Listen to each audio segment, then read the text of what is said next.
আসসালামু আলাইকুম, আশা করি সবাই ভালো আছেন। আমরা আবারও চলে আসলাম এস অটো সলিউশন থেকে আরেকটি ভিডিও নিয়ে। এটাও একটা ইসুজু ডায়না তালাজা ফ্রিজারের গাড়ি। এই গাড়িটার সমস্যা হতেছে, গাড়িটার কম্প্রেসারটা খারাপ। আমরা এটার গ্যাসটা ছেড়ে দিয়েছি, এখন কম্প্রেসারটা খুলতেছি। এই যে কম্প্রেসারটা এখন আমরা খুলতেছি, খুললে এখন এটার নতুন কম্প্রেসার লাগাবো, লাগাই তারপর গ্যাস জ্বালবো।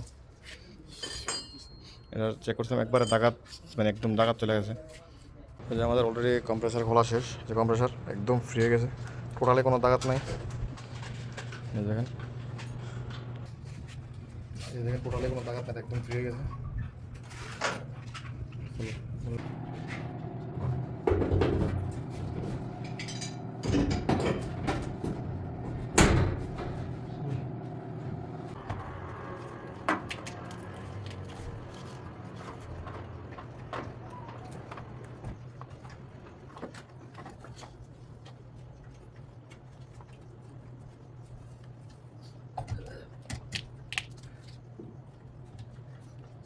এই যে আমাদের রেডিয়েটার ওয়াশ করা শেষ, রেডিয়েটার ভালো করে পেট্রোল দিয়ে ওয়াশ করে দিয়েছি। এই যে নতুন কম্প্রেসার, এই যে পুরান কম্প্রেসার, এটাকে আমরা ইনস্টলেশন করবো। এই যে পাইপগুলো সবগুলা নতুন ভালো করে একদম পেট্রোল দিয়ে ভালো করে ওয়াশ করে দিয়েছি। এই যে সব খোলা আছে, এখন লাগাবো। আমাদের উপরে অলরেডি সব কিছু লাগানো শেষ। এই যে রেডিয়েটার লাগাই ফেলেছে, পাইপটা সব লাগাই দিয়েছে। এই যে সব কিছু ফিটিং করা শেষ, এটা লাগাই দিয়েছে। এই যে আমাদের অলরেডি সব লাগানো শেষ। আমরা এখন এটার ভিতরে তেল ডালবো। আমরা এটার ভিতরে 150 অর্ডার ছিলাম লিক চেক করার জন্য, 150 ঠিক আছে, লিক নাই।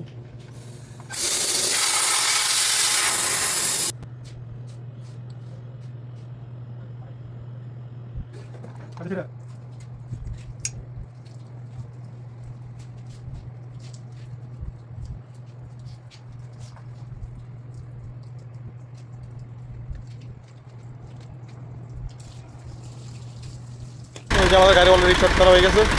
এই যে গ্যাস ফুল হয়ে গেছে। এটার ভিতরে একটা মিটার লাগানো আছে, যেটা সাধারণত 5-এ আসবে, এখন বর্তমানে 35 আছে। এটা 5 এক্সট্রা আপনার রেখে দিয়েছি। এই যে দেখেন, এই মিটারটা যখন গাড়ি স্টার্ট দিয়েছিলাম তখন সাধারণত আউটসাইড টেম্পারেচার যেটা ছিল 38 ডিগ্রি ছিল। এখন কমতে কমতে কমতে কমতে 5-এ চলে আসছে। যখন এটা 5-এ চলে আসবো, অটোমেটিক নীল লাইটটা বন্ধ হয়ে যাবো, কম্প্রেসার অটোমেটিক ট্রিপ করে দেবো। এই যে দেখেন, এখন এটা 5 চলে আসবে। এই যে 5 চলে আসছে, এখন এটা থেকে নিচে নামলে অটোমেটিক কম্প্রেসার বন্ধ হয়ে যাবে। এই যে দেখেন, 5-এ বন্ধ ছিল, 7-এ আবার অটোমেটিক কম্প্রেসার চালু হয়ে গেছে। এই যে নীলবাতিটা জ্বলতেছে, এইটাই নীল লাইটটা, এইটাই আসলে কম্প্রেসারের লাইট। এখন কম্প্রেসার চালু হয়ে গেছে। আলহামদুলিল্লাহ, আমাদের এই গাড়িটিও সুন্দরভাবে কমপ্লিট হয়ে গেছে।